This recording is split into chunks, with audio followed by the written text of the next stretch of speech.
Welcome to Blizzard Fire. We hope this video helps fire up your solution. In this video, I will explain how to file for tax returns. First, let's get organized. You will need to gather all your important financial documents, like your W-2 forms, interest statements, and bank records. Next, determine your correct filing status. This could be single, married filing jointly, or head of household, which impacts your tax liability.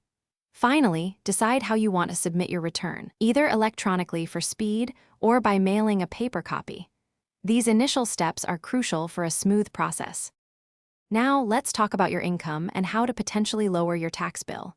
It is essential to report every source of income you received, whether from wages, self-employment, or investments. After that, you can look for eligible deductions and credits. These are fantastic for reducing the amount of income subject to tax. For example, you might be able to deduct student loan interest or contributions to a health savings account, saving you money. With your information ready, it is time to calculate and submit.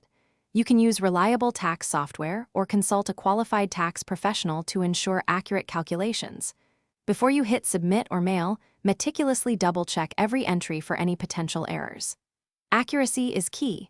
Remember to submit your completed tax return by the deadline, which is usually April 15th, to avoid any penalties. This step is critical for a successful filing. Once you have filed, there are a few important things to remember. Always keep copies of your tax return and all supporting documents for at least 3 years. This is a good practice for your records. If you are expecting a refund and filed electronically, you can typically expect to receive it within 21 days.